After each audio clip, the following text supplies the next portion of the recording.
আমাদের দুয়ারে সরকার হয় এবং দুয়ারে সরকার 3 মাস পর পর হবে। দুয়ারে সরকারে 9 কোটি লোকের মধ্যে 7 কোটি লোক এসছেন এবং 6.5 কোটির থেকে বেশি লোককে পরিষেবা আমরা তুলে দিয়েছি। এবং দুয়ারে সরকারে যে আবেদনগুলো জমা পড়ে সেগুলো আমরা রিভিউ করে তারপরে সেগুলো আমরা সমাধান করে তখন আপনাদের কাছে এসে পৌঁছে দিই। আজকে দেখব দুয়ারে সরকার ক্যাম্প 2024। রাজ্যে দুয়ারে সরকার ক্যাম্পের পুনর্বার্তন ঘটছে। কবে থেকে শুরু হচ্ছে আবার দুয়ারে সরকার ক্যাম্প?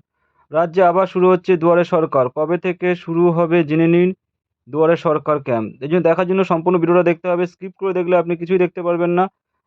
এবং সুশীল মিস্ত্রি চ্যানেলটা সাবস্ক্রাইব করে নিন। অবশ্যই সাবস্ক্রাইব করে নেবেন, নাহলে আপনারা এই সমস্ত খবর পাবেন না। পশ্চিমবঙ্গ সরকার দ্বারা পরিচালিত একটি জনপ্রিয় পরিষেবা হলো দুয়ারে সরকার। মুখ্যমন্ত্রী মমতা বন্দ্যোপাধ্যায়ের মস্তিষ্ক প্রসূত এই দুয়ারে সরকার ক্যাম্পের মধ্য দিয়ে রাজ্যের সমস্ত বাসিন্দাদের পরিষেবার প্রদান করা হয়ে থাকে। 2021 সালে পশ্চিমবঙ্গে বিধানসভা নির্বাচনী ভোটের মাত্র কয়েক মাস আগেই অর্থাৎ 2020 সালে 1 ডিসেম্বর মুখ্যমন্ত্রী মমতা বন্দ্যোপাধ্যায় প্রথম দুয়ারে সরকার প্রকল্পের পরিকল্পনা শুরু করেছিলেন। এরপর দফায় দফায় গ্রাম পঞ্চায়েত এবং পৌরসভার ওয়ার্ড স্তরে অনুষ্ঠিত হয়েছে দুয়ারে সরকার সমস্ত কর্মসূচি। প্রকাশিত এক সংবাদ মাধ্যমের দ্বারা জানা যাচ্ছে যে খুব শীঘ্রই আবারও শুরু হতে চলেছে দুয়ারে সরকারের ক্যাম্প। রাজ্যে আবার অনুষ্ঠিত হতে চলেছে দুয়ারে সরকার ক্যাম্প। সেখানে আপনি কি কি সুবিধা পাবেন, সরকারি বিভিন্ন সুবিধা পাওয়ার জন্য কি কি নথিপত্রের প্রয়োজন হবে, কোন সময় থেকে দুয়ারে সরকার ক্যাম্প শুরু হতে পারে, সে সম্পর্কে বিস্তারিত তথ্য জেনে নিন এই প্রতিবেদনের মাধ্যমে। তো দুয়ারে ক্যাম্পের জন্য আমরা সমস্ত কিছু এই ভিডিওতে দেখতে পারবো। ভিডিওটা স্কিপ করলে কিছুই দেখা যাবে না। তা আমরা দুয়ারে সরকার ক্যাম্প 2024। দুয়ারে সরকার ক্যাম্পের উদ্দেশ্য কি? দুয়ারে সরকার ক্যাম্পের কিছু জনপ্রিয় প্রকল্প। দুয়ারে সরকার ক্যাম্পের সবচেয়ে জনপ্রিয় প্রকল্প। দুয়ারে সরকার ক্যাম্পের জন্য কি কি নথিপত্র প্রয়োজন? দুয়ারে সরকার ক্যাম্প আবার কবে থেকে শুরু হচ্ছে? দুয়ারে সরকারের ক্যাম্পের যোগাযোগ ব্যবস্থা। তা দুয়ারে সরকার ক্যাম্পের যোগাযোগ ব্যবস্থা প্রথমে দেখি। মুখ্যমন্ত্রী মমতা বন্দ্যোপাধ্যায় রাজ্যের সরকার হিসাবে ক্ষমতায় আনয়নের জন্য আসার পর থেকেই রাজ্যের সাধারণ মানুষের কথা মাথায় রেখে তাদের সুবিধার্থে অনেক ধরনের জনকল্যাণমূলক প্রকল্প চালু করেছে। এই সমস্ত জনকল্যাণমূলক প্রকল্পগুলির সুবিধা যাতে সাধারণ মানুষেরা নিজের বাড়ির কাছে পেতে পারেন সেই উদ্দেশ্যে মুখ্যমন্ত্রী মমতা বন্দ্যোপাধ্যায় চালু করেছিলেন দুয়ারে সরকার ক্যাম্প। বিভিন্ন জায়গায় এলাকা ভিত্তিতে সরকারি ক্যাম্প খুলে সেটার মাধ্যমে সাধারণ মানুষের বিভিন্ন সরকারি প্রকল্পগুলির সুবিধা দেওয়া হলো সরকারের। দুয়ারে সরকারের ক্যাম্পের ফলাফল দেখে নেব। রাজ্য সরকারে আমাদের সাধারণ মানুষের আর্থিক সাহায্য করার চেষ্টায় ভিন্ন ভিন্ন প্রকল্পের প্রয়োজন করেছেন, যার মাধ্যমে রাজ্য সরকার তথা মুখ্যমন্ত্রী মমতা বন্দ্যোপাধ্যায় গরিব মানুষদের কিংবা যারা সত্যিই আর্থিক দিক দিয়ে অচ্ছল্য অবস্থায় তাদের মাসিক বা বার্ষিক কিছু টাকা অনুদানের মাধ্যমে বার্ষিক আর্থিক সাহায্য প্রদান করতে পারবেন সেই চিন্তা নিয়ে গড়ে তোলেন। রাজ্য সরকার দ্বারা পরিচালিত বিভিন্ন প্রকল্পগুলির মধ্যে জনপ্রিয় কিছু প্রকল্প হলো কন্যাশ্রী, রূপশ্রী, স্বাস্থ্যসাথী, ঐক্যশ্রী, শিক্ষাশ্রী, তপশিলি বন্ধু, জয় জোহার, স্টুডেন্ট ক্রেডিট কার্ড, মৎস্যজীবী ক্রেডিট কার্ড, কৃষক বন্ধু, তপশিলি বন্ধু ইত্যাদি। এই সব প্রকল্পগুলি আপনি আপনার এলাকায় দুয়ারে সরকার ক্যাম্পের মাধ্যমে আবেদন জানাতে পারবেন। এছাড়া শুধুমাত্র বিভিন্ন প্রকল্প নয়, প্রতিবন্ধী সার্টিফিকেট থেকে শুরু করে ব্যাংক সংক্রান্ত কোনো আবেদন অথবা রেশন সংক্রান্ত সংশোধন, জমির কোনো বিষয়, সব কিছুই বিষয় নিয়ে আপনি দুয়ারে সরকার ক্যাম্পে আবেদন জানাতে পারেন। তাহলে এবার দেখবো আমরা দুয়ারে সরকারের ক্যাম্পে কি কি বিষয়ে জানতে পারবো। তো দুয়ারে সরকার ক্যাম্পের সবচেয়ে জনপ্রিয় প্রকল্প কি সেটা বিষয়ে জানবো। রাজ্যের সাধারণ মানুষের কথা মাথায় রেখে তাদের সুবিধার্থে রাজ্য সরকার মাননীয় মুখ্যমন্ত্রী মমতা বন্দ্যোপাধ্যায় দুয়ারে সরকার ক্যাম্পের আয়োজন করে থাকেন। রাজ্য সরকার দ্বারা পরিচালিত বিভিন্ন প্রকল্পগুলির জন্য আবেদন করতে যাতে সাধারণ মানুষের দূরে যেতে না হয়, তাই রাজ্য সরকার তার বাড়ির কাছেই প্রত্যেক জায়গায় এলাকায় ভিত্তিকভাবে সরকারি ক্যাম্প খুলে সেটার মাধ্যমে সাধারণ মানুষের প্রকল্পগুলির সুবিধা দেওয়ার চেষ্টা করেন। খুব অল্প সময়ের মধ্যে এই দুয়ারে সরকার ক্যাম্প ব্যাপক জনপ্রিয়তা অর্জন করেছে। আর এই দুয়ারে সরকার ক্যাম্পের আওতায় থাকা কিছু জনপ্রিয় প্রকল্পের মধ্যে একটি হলো লক্ষ্মীর ভাণ্ডার প্রকল্প। আমরা সবাই জানি লক্ষ্মীর ভাণ্ডারে সবাই টাকা পাচ্ছে। লক্ষ্মীর ভাণ্ডার এক জনপ্রিয় প্রকল্প। এবার আমরা দেখব তারা সকলেই মুখ্যমন্ত্রী মমতা বন্দ্যোপাধ্যায় নারীদের আর্থিক সাহায্যের জন্য লক্ষ্মীর ভাণ্ডার প্রকল্প চালু করেছিলেন। এই প্রকল্পের সুবিধাভোগী নারীদের বয়স বলা হয়েছিল 25 বছর, অর্থাৎ 25 বছর থেকে তার বেশি বয়সী নারীরা শুধুমাত্র লক্ষ্মীর ভাণ্ডার প্রকল্পের জন্য আবেদন করতে পারবেন। এই লক্ষ্মীর ভাণ্ডার প্রকল্পের অধীনে থাকা নারীদের প্রথমে 1000 টাকা করে মাসিক অনুদান দেওয়া হতো। তার মধ্যে জেনারেল শ্রেণীর মহিলাদের মাসিক 500 টাকা আর্থিক সাহায্য দেওয়া হতো এবং তফসিলি উপজাতির শ্রেণীদের মহিলাদের 1000 টাকার আর্থিক সাহায্য করা হতো। 2024 লোকসভা নির্বাচনী ভোটের পর সেই টাকার পরিমাণ বদলে রাখা হয়েছে 1000 এবং 1200। যেসব মহিলারা 500 টাকা পেত তাদের 1000 টাকা এবং যারা 1000 টাকা পেত তাদের হয়েছে 1200 টাকা।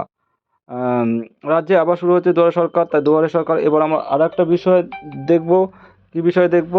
তা আমরা নেক্সট আলোচনা যেটা আছে সেটা আমরা দেখি। হিসাব করে দেখা গিয়েছে রাজ্য সরকার দ্বারা পরিচালিত বিভিন্ন প্রকল্পের মধ্যে লক্ষ্মীর ভাণ্ডার প্রকল্প সবচেয়ে বেশি আবেদনপত্র জমা পড়েছে। তাই খুব অল্প সময়ের মধ্যে লক্ষ্মীর ভাণ্ডার প্রকল্প সকলের কাছে খুবই জনপ্রিয় অর্জন করেছে। লোকসভা ভোটের কারণে কিছুদিন টাকা দেওয়া বন্ধ ছিল, কিন্তু বর্তমানে লক্ষ্মীর ভাণ্ডারে স্থগিত রাখা টাকাগুলি লক্ষ্মীর ভাণ্ডার প্রকল্পের আওতায় থাকা মহিলাদের অ্যাকাউন্টে জমা করে দেওয়া হয়েছে। এছাড়া যেসব মহিলারা এখনও আবেদন জানাতে পারেননি কিন্তু আবেদন জানাতে ইচ্ছুক লক্ষ্মীর ভাণ্ডার প্রকল্পে, তারা এবার নতুন করে আবেদন জানাতে লক্ষ্মীর ভাণ্ডার প্রকল্পের জন্য দুয়ারে সরকার ক্যাম্পে, এবং যারা আগে আবেদন করেছিলেন কিন্তু এখনও অ্যাকাউন্টে টাকা জমা পড়েনি তারা নতুন করে আবেদন জানাতে পারবেন।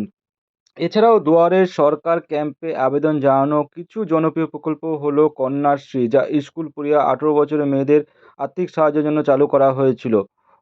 আর একটি অন্যতম জনপ্রিয় প্রকল্প হলো কৃষক বন্ধু প্রকল্প, যার মাধ্যমে গরিব কৃষকদের বার্ষিক কিস্তির মাধ্যমে কিছু টাকা আর্থিক সহায়তা প্রদান করা হয়।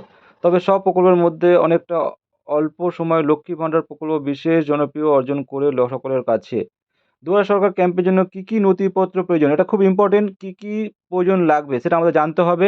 দুয়ারে সরকার ক্যাম্পের মাধ্যমে বিভিন্ন সরকারি প্রকল্পের আবেদন করা যাবে। তাই সরকারি প্রকল্পগুলিতে আবেদন করার জন্য নির্দিষ্ট ফর্ম পূরণ করার পাশাপাশি আবেদনকারী ব্যক্তিকে বেশ কিছু নথিপত্র জমা করতে হবে। আর সেই সব সরকারি প্রকল্পগুলির সুবিধা পেতে যে নথিপত্রগুলি অবশ্যই প্রয়োজন হবে সেগুলি হলো আবেদনকারীর আধার কার্ড, আধার কার্ড থাকতেই হবে, আবেদনকারীর রেশন কার্ড, আবেদনকারীর কাস্ট সার্টিফিকেট, আবেদনকারীর ব্যাংকের পাসবই, আবেদনকারীর ইনকাম সার্টিফিকেট, আবেদনকারীর বৈধ মোবাইল নাম্বার। নির্দিষ্ট কিছু প্রকল্পের জন্য প্রয়োজনীয় স্বাস্থ্যসাথী কার্ডও লাগতে পারে। এছাড়াও নির্দিষ্ট কোনো প্রকল্পের আবেদন করার জন্য আরও কিছু গুরুত্বপূর্ণ নথিপত্রের প্রয়োজন হতে পারে। দুয়ারে সরকার ক্যাম্পে থেকে নির্দিষ্ট প্রকল্পের যে ফর্ম পাওয়া যাবে সেই ফর্মে প্রয়োজনীয় নথিপত্র লেখা থাকবে। দুয়ারে সরকার ক্যাম্প আবার কবে থেকে শুরু হচ্ছে, এটা খুব ইম্পর্টেন্ট। আসন্ন দুয়ারে সরকার ক্যাম্পগুলি কবে থেকে শুরু হবে সে সম্পর্কে রাজ্য সরকারের তরফ থেকে এখনও পর্যন্ত নির্দিষ্ট কোনো তারিখ জানানো হয়নি। তবে নির্দিষ্ট কোনো তারিখ ঘোষণা না করলেও জানা গিয়েছে জুলাই মাসের দ্বিতীয় অথবা তৃতীয় সপ্তাহ থেকে জায়গায় জায়গায় বিভিন্ন এলাকা ভিত্তিক শুরু হবে দুয়ারে সরকার ক্যাম্প। এছাড়াও আপনার এলাকায় কোথায় কখন কবে দুয়ারে সরকার ক্যাম্প বসবে তা জানবার জন্য নির্দিষ্ট পদ্ধতি অনুসরণ করতে পারেন। এগুলো আমরা জানতে পারবো, এগুলো দেখতে হবে। প্রথমত আপনাকে দুয়ারে সরকার ক্যাম্পে তফসিলি অফিসিয়ালি ওয়েবসাইটে যেতে হবে। দ্বিতীয়ত দুয়ারে সরকার ক্যাম্পের প্রধান পেজে আপনাকে আসতে হবে। তৃতীয়ত নিচে সোয়াইপ করার পরে আপনাকে অবশ্যই ফাইন্ড ইওর ক্যাম্প অবশ্যই ক্লিক করতে হবে, অপশানটি ক্লিক করতে হবে। চতুর্থ, এরপরে আপনার সামনে স্ক্রিনে দুটি বিকল্প প্রদর্শিত হবে, যথাক্রমে block, local body, GP, ward option থেকে আপনার পছন্দের বিকল্প বেছে নিন। দুয়ারে সরকার ক্যাম্প 2024। পঞ্চমত, আপনার সামনে অপশনে থাকা আপনি কোথা থেকে আবেদন করছেন সেই হিসেব মতো ব্লক, স্থানীয় সংস্থা, জিবি, ওয়ার্ড এগুলো নিন। ষষ্ঠত, অবশেষে এবার আপনার ক্যাম্পের স্পেশালাইজেশনে ক্লিক করতে হবে। তাহলে দুয়ারে সরকার ক্যাম্প কবে কী বসতে হবে আমরা ওয়েবসাইট থেকে এগুলো সম্বন্ধে জানতে পারবো। এবং আরও কিছু আছে দুয়ারে সরকার ক্যাম্পের যোগাযোগ ব্যবস্থা। এখানে হেল্পলাইন টোল ফ্রি নাম্বার দিয়েছে, এই নাম্বারটা আপনারা লিখে রাখতে পারেন। এই নাম্বারে ফোন করতে পারেন, ফোন করেও জানতে পারেন। ইমেল অ্যাড্রেস আছে, ইমেল অ্যাড্রেসে জানতে পারেন। যোগাযোগ নাম্বার আছে, যোগাযোগ নাম্বার জানতে। এখানে দুয়ারে সরকার সম্পর্কে আপনার কোনো প্রশ্ন থাকলে, যদি কিছু জানার থাকলে অবশ্যই এই হেল্পলাইনগুলোতে যোগাযোগ মাধ্যমে বিস্তৃত তথ্য জানতে পারেন। বন্ধুরা, এখানে আমি ডিটেল সম্বন্ধে বলেছি, দুয়ারে সরকারের সমস্ত কিছুই এখানে আপনারা দেখেছেন। যদি ভিডিওটা ভালো লাগে অবশ্যই লাইক করবেন, চ্যানেলটা সাবস্ক্রাইব করে রাখবেন। সকলে ধন্যবাদ।